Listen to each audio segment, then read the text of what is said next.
Welcome to Decisive Point, a U.S. Army War College Press production featuring distinguished authors and contributors who get to the heart of the matter in national security affairs.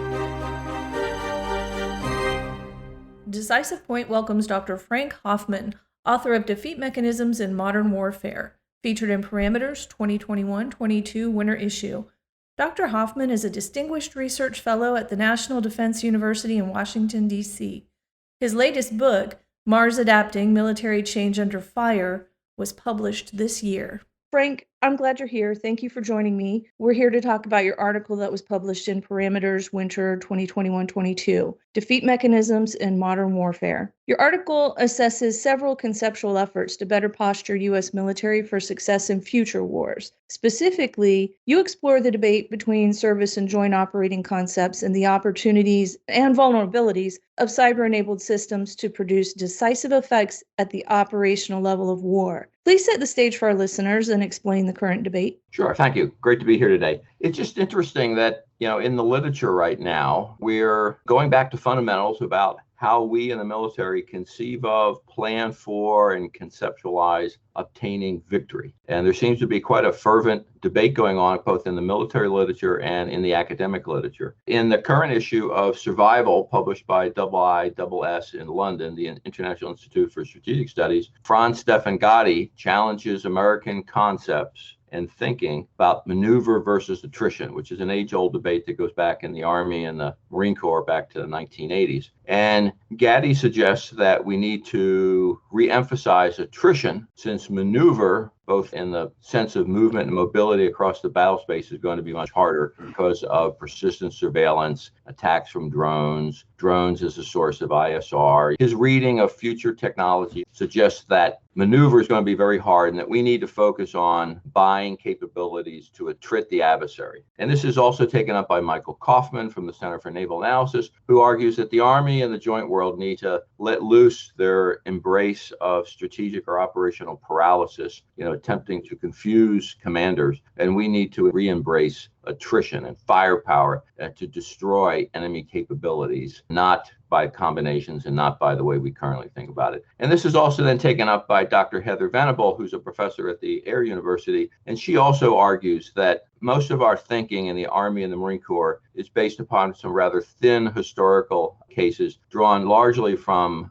either 1916's infiltration tactics or the theories of John Boyd and the OODA loop, and this notion of cognitive paralysis and outmaneuvering the enemy in a broader sense through combinations of forces in modern combined arms. Those are the critics. In the service literature, in the joint world and in the United States, we do seem to have this emphasis now on what in the Army is described as creating multiple dilemmas for the opponent as a theory of victory. I found in the Air Force's doctrine the same kind of theory of victory. And then I've also found it in the latest British integrated operating concept, that we're predicating our ability to win and to defeat the adversary by somehow generating multiple dilemmas, and that there's this perception that if we come from different directions with different cross-domain capabilities, our opponents will be cognitively constipated or somehow operationally paralyzed and unable to defend themselves, or they'll just make a lot of mistakes. And I do have some problems with this notion of cognitive paralysis, so I'm glad that the critics have pointed up this particular debate, but I'm not sure that attrition, particularly against peers, is really the way to go about it. So I've been exploring some old concepts that I learned from General Vostasega in the 1990s that I think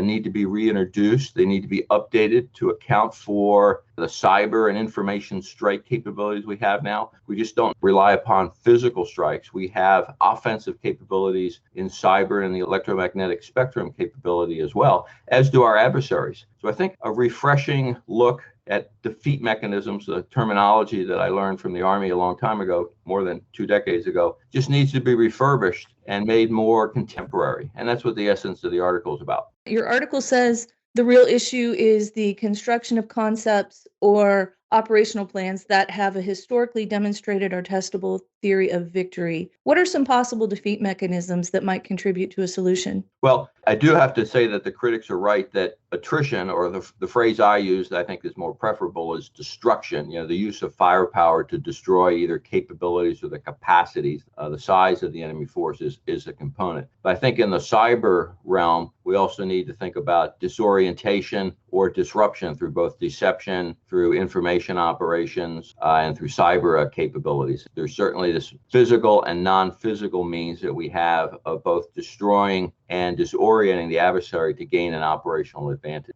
That is where I think the future lies. I do believe that maneuver in its tactical sense, the movement of forces, can create the options of dislocation. And again, this is where seizing a positional advantage or making an opponent's defense irrelevant by moving around them or over them or coming from a sudden direction still has some utility, even in the period of massive surveillance capability. We can still blind somebody, disorient them first, and then conduct the maneuver and dislocate them. So disruption, disorientation, dislocation, and destruction are the four defeat mechanisms that in different contexts against different adversaries can be combined and sequenced and orchestrated in time and place to gain an operational advantage and achieve a degree of systems disruption over the adversary's operating system that makes them far less capable relative to us. I think that's where the future lies in creating overmatch or creating a competitive advantage in the battle space in the future. I don't believe that we can paralyze an enemy commander. I don't believe that we can stupefy them.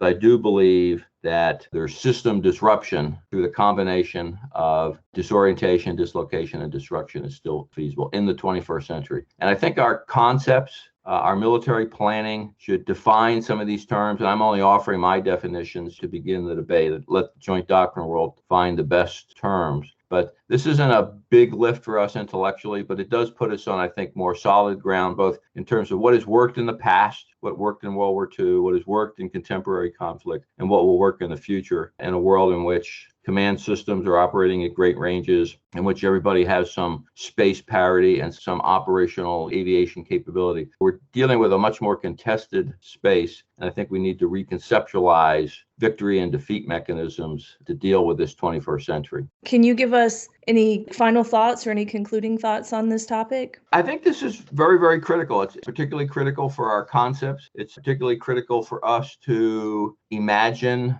and understand what it is to be in a competitive environment with a peer, someone whose space capabilities and aviation capabilities and their C2 slant AI-enabled capabilities may approach our own. In some senses, we'll have edges in some areas and not. I think it's very important for us to rethink our operational art and refocus after 15 or 20 years of focusing on the lower half of the conflict spectrum, the scale, the pace, the role of destruction also, but the role of deception and disorientation and dislocation is still relevant, I think, in the 21st century. And I think we need to rejuvenate our thinking about this. Thank you for joining me. I had a blast and learned a lot. It's been a pleasure to work with Army War College Press.